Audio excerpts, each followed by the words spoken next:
Well, what we know is that Qantas has a lot of work to do to repair the damage that has been done to its reputation, both in terms of workers and in terms of customers. In terms of workers, the decision by the court was something that people were illegally sacked, was backed up by a submission that my government made. At the time, I note that the coalition said that that was the right of the business to act, and defended that action by Qantas, just as they didn't have much to say way back when I was a minister when Qantas ground its fleet. There is a need for Qantas.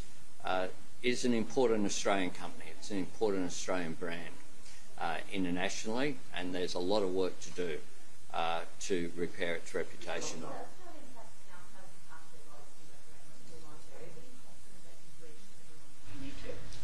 I'm certainly confident that Indigenous Australians will overwhelmingly be voting yes in this referendum. All of the figures show that, and my experience in going to places like North East Arnhem Land very much reflects that as well. The decisions of the Central Land Council, the Northern Land Council, the leadership that has occurred shows that that is the case. Overwhelmingly, Indigenous Australians came together at a First Nations Constitutional Convention at Uluru in 2017 to make this request.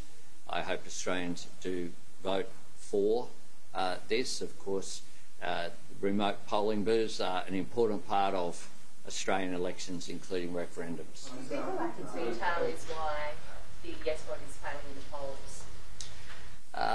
It is a fact that this is a very simple detail which is out there. It's there in the question. The question is very clear. All the detail is there. The first question is, the first statement is the recognition bit.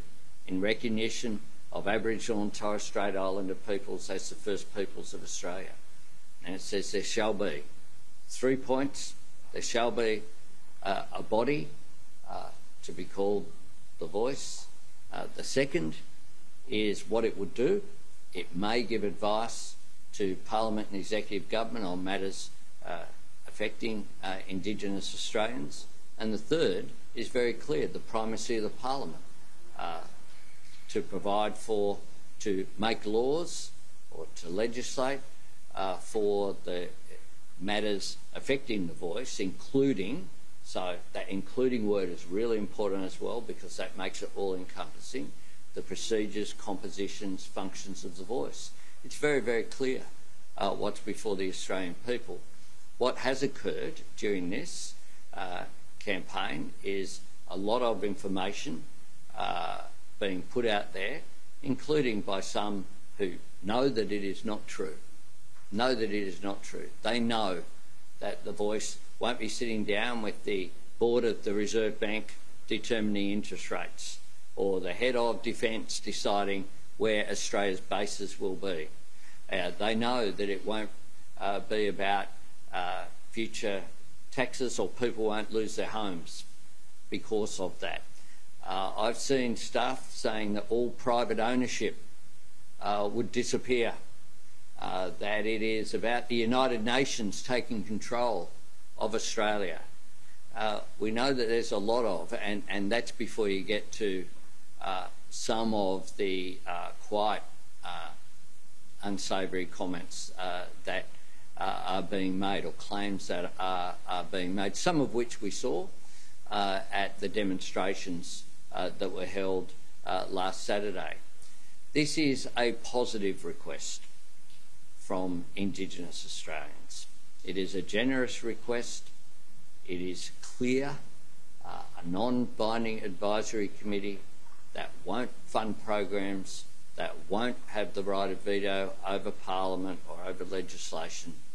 It's very clear what is being put forward, and that is why I think so many groups, including health groups, people who've looked at this and considered it, every faith group in the country has looked at this and said this is the right thing to do, which is why they are advocating a yes vote. As part of your yes campaigning, will you be making more trips to South Australia, including to the big Aboriginal community out at the AB Wildlands? I travel to South Australia all the time, and I'll continue to travel to South Australia, not just while I'm Prime Minister, but hopefully beyond as well, for many years to come.